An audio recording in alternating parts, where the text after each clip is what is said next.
Hey, it's Jess DaMassa with WTF Health. I'm here at Webit in Sofia, Bulgaria, and joining me right now I have Chris Hafner. He is the Executive Director of Grovelands, and you are a VC, and I love talking to VCs. Hi, nice to have you here.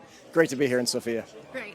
All right, so tell me a little bit, I guess, about your investment thesis. What kinds of stuff are you looking for? You're here at Webit in Bulgaria in a health conference. So what's the play here for us? Yeah, so look to early stage seed A-round investments, looking for really innovative ideas. Tend to be more on the leading edge, cutting edge. So the things that I tend to be a bit of a contrarian investor. So look for, if everyone's looking left, I tend to look right. So yeah, not the typical type of investments that most are going to go after. So some refer to them as taboo investments. So what does that mean exactly? Like, give us an example. So looking at menopause, menstruation, right? Things that are difficult concepts to talk about, but there's a lot of investment going into that area. It's set to be a $50 billion industry over the next 5 to 10 years, and huge strides being made in terms of wellness in the workplace and focusing on technology and just helping people live better lives. Yeah. Wellness in the workplace, I want to go back to that one because that's one of those ones where it's like, it always seems like that gets funding, but it's always very hard to show causality, especially if it's like a fitness thing or a diet thing, or how do you get people to engage with it? It's like the whole employee wellness movement. And there was actually just recently an article published that said that whole category should just go away because it's not ever proved any financial viability. Would you agree or disagree? Absolutely disagree, really? Right? Okay. So the research is coming out. So the greatest ideas don't come from a co-working environment, don't come from open workspaces. They really come from moments of solitude. We've proven that. We've seen that with inventors and entrepreneurs over and over again. And so what I try to work with startups is to think about how to take the small problem you're solving today and think about, what are the connections, right? Go 3 or 4 or 5 nodes out from that.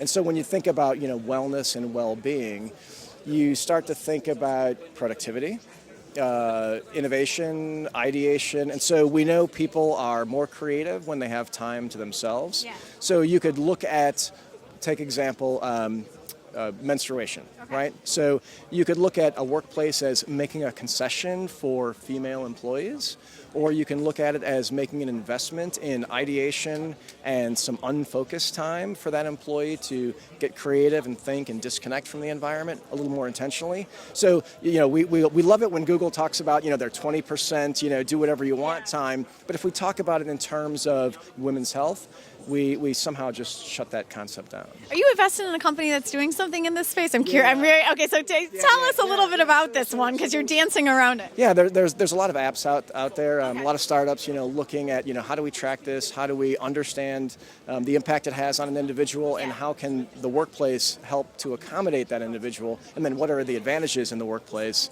when an individual is having their period, or you're looking at, in the UK we call it the menopause, right? So even at that point in time, yeah. All right, so I'm really, so you explained to me that your fund is a self-funded fund, that you were in investment before and then you exited successfully, and so here you are now doing kind of your own thing. And so why choose healthcare? I mean, of all things, it's so complicated, the payment models are different all over the world. What attracted you to this sector to invest in? So it's pure economics, right? So as a BBC News contributor, they refer to me as a health economist, right? Their words, not mine, right? I've been called worse things than an economist. That's nice. But the numbers just play out, right? So we have a growing, aging population, right? So it's an over 50 demographic. If you think about that demographic, we're living longer, we're living differently, we have kind of a second stage in life. I don't know what to refer to this age demographic. Is it aging? Is it, elderly? You don't know what the appropriate term is, but it's an underinvested in category. So 70% of discretionary spend comes from that over 50 demographic. 41% of Apple consumers are over 50 population, which is a bit surprising for most to understand. Yeah. And it's a population that's going to grow by about 49% between now and 2040.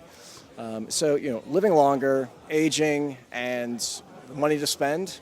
And so you're putting your money in healthcare. Yeah. All right. Is there anything that I'm going to ask kind of what's hot, what's not for you right now. So you kind of covered what's hot. So you're looking at the women's health space. You're looking at aging. Is there anything that you're not into right now that you just feel like, oh my God, everybody is rushed over to this.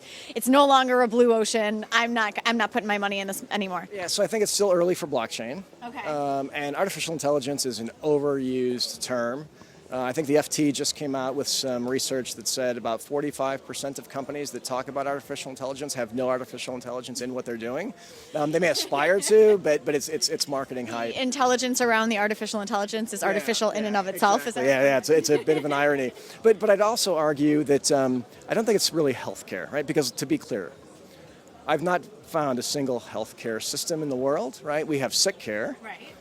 We triage, we take care of people in times of illness, but we really don't promote what I think is the most nascent industry, which is wellness. Okay. Right? So how do we live better lives? And that's not about healthcare, that's not about payment models, it's not about insurance.